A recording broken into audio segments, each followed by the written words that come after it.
আজকের এই দিনে আমরা স্মরণ করছি মজলুম জননেতা মাওলানা ভাসানীকে, যিনি এই রাজশাহী শহর থেকে ফারাক্কা লং মার্চ শুরু করেছিল।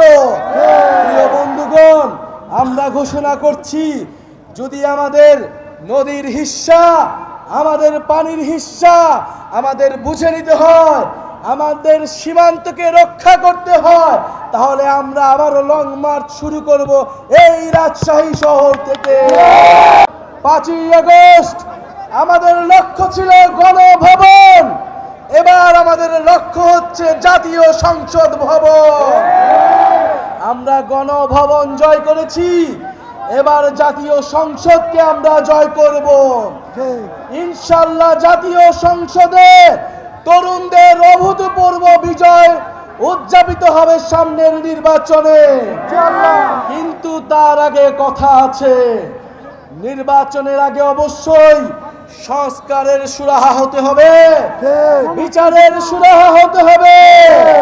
গণহত্যাকারী খুনি হাসিনার বিচার আমরা দেখতে চাই, সংস্কার দেখতে চাই এবং নতুন সংবিধান দেখতে চাই।